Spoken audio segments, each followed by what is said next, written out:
Good morning, friends and family. I hope that you had a great weekend and that you are ready to start this week. So I know that this week marks a change and a shift, and that most of us are moving to an online learning platform. So I know that you have been preparing, and I'm sure there is some stress and some anxiety of what it's going to look like, sound like, feel like. And so I just wanted to hop on here and give you another self-care tip for you to remember this week. As far as my experiences with educators and teachers, which is long, I know that you are a group of people who are so resilient, and by nature, our jobs as educators is always to modify, change, kind of see if something is working and not working, and shift. And so give yourself grace this week as you move into this new learning platform. There are going to be moments of frustration and moments that come up for you that cause some anxiousness, and just kind of checking in and making sure that you're taking care of yourself throughout that whole process, and recognizing that sometimes it's not going to be perfect, and that's okay. This week, I wanted to talk to you about mindfulness. So we talked about morning routines and PM routines last week, and I wanted to give you this idea of mindfulness or stillness or solitude this week to kind of go along with that morning routine process.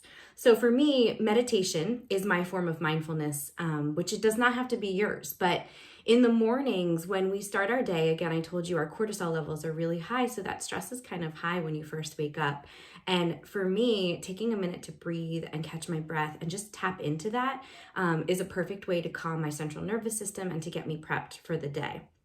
So when we're looking at meditation through a stress process, I wanted to share with you a hand-brain model that I utilize in order to explain that response and what that looks like. I'm giving it to you this week because I thought maybe that as much as we're kind of anxious and not really quite sure what this week is going to bring with this online curriculum, I'm sure that the students that we serve are also going to have some of these feelings of frustration. So maybe we start off by going through what that stress response could look like and giving them the same tools that we're going to utilize for ourselves.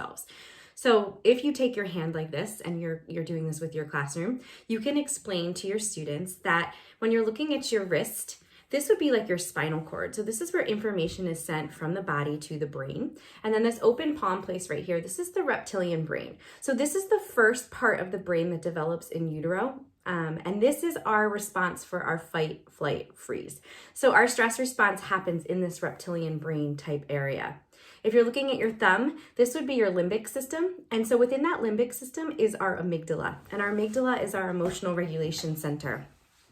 I went back and got a certification in trauma-aware yoga from Yoga Life Institute. And one of the first things they taught us is that children who have experienced any type of trauma or stress or chronic stress, their amygdala is 3 times the size of that of a child who hasn't experienced those same stressors.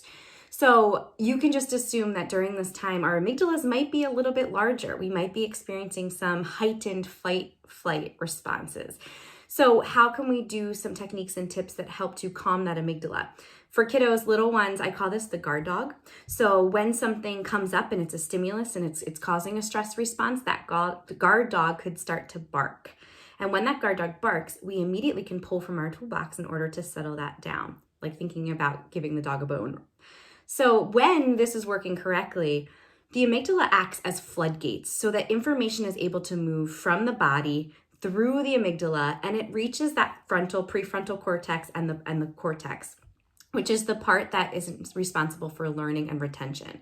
So when all is going well and information's flooding, we're learning, we're thriving, we're doing great. But in moments of stress, your amygdala starts to bark and it literally closes the gates so that no information can pass through.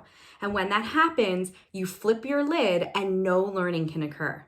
So maybe this week, before you do anything with your students, if you're hopping on or you're doing a video or you're doing something to kind of connect everybody back together, maybe you start by giving a moment of time to calming down that amygdala, getting some of those fears that are coming up for them surrounding what's going on in the world, and just allowing us to kind of catch up and breathe.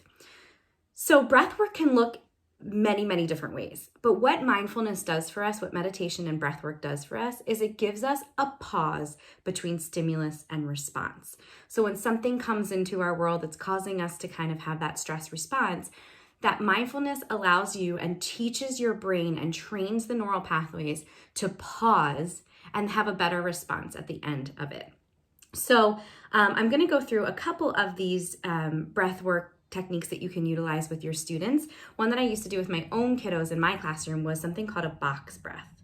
So if you can take your hand like this, you're literally going to form a box. So to the count of 4, you're going to go inhale, 2, 3, 4, exhale, 2, 3, 4, hold. Oh, I messed up. Start over.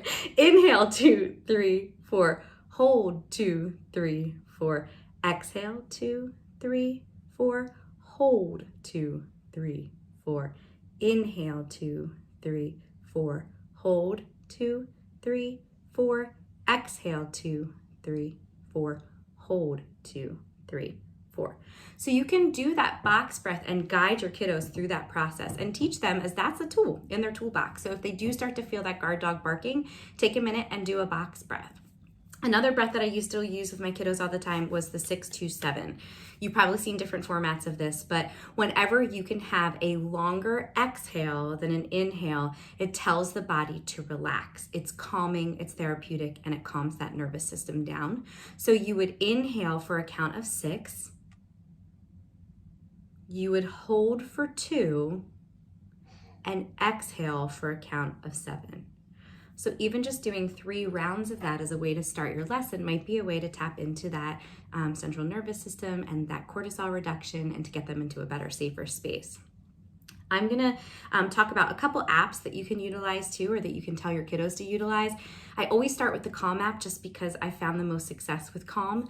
Calm has a series of free meditations available right now, and they also have a free version that you can use all the time. They used to run a free for teachers promotion. I'm sure that's going to come back around, so keep an eye out for that. But even those free meditations are so helpful. They have sleep stories which help with calming down. In fact, my daughter did a sleep story last night. We laid in bed and we listened to it. They have some for kids. She's in kindergarten, and it was able to help her calm down and get to a better place for sleep.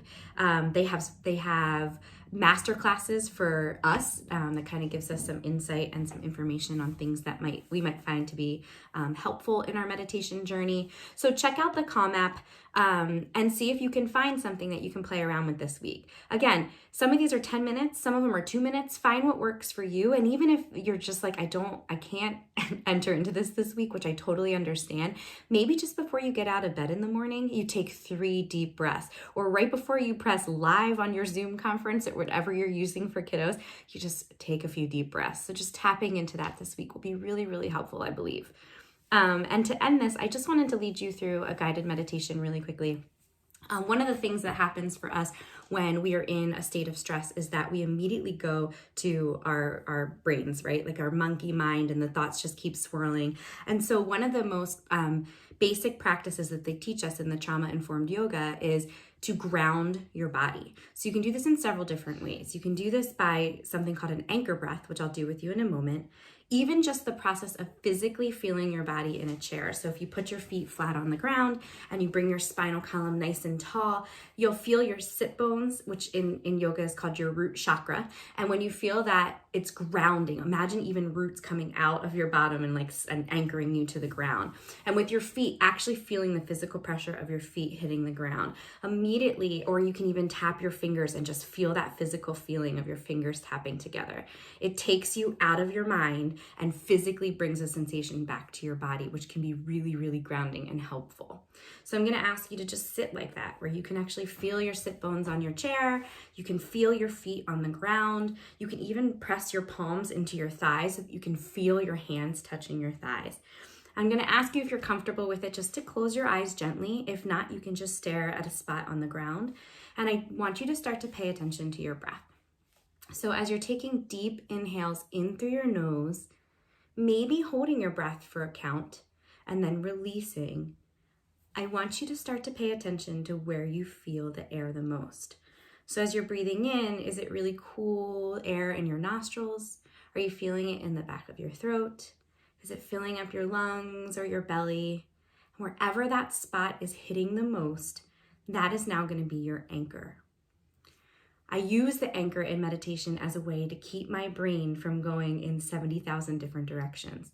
However, if yours does that, give yourself grace and just allow you to notice it and bring your body back to that anchor. So as you breathe, focus on that spot and just pay attention to how the air feels as it comes in, as it fills up, and as it releases.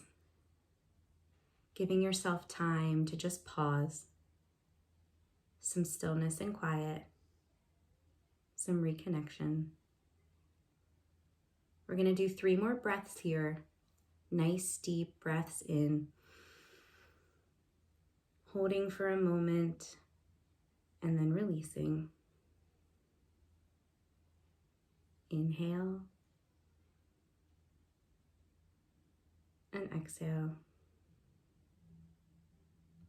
And one more. And exhale. And just check in with your body. How is your heart rate feeling? How are your muscles feeling? How is your mind feeling? And hopefully it just gave you a second to catch your breath before you start what is going to be a really exciting week. I have full faith in you that you are going to rock this week. So just give yourself that grace and that time to do what you do best. And I will see you next week. Thanks so much.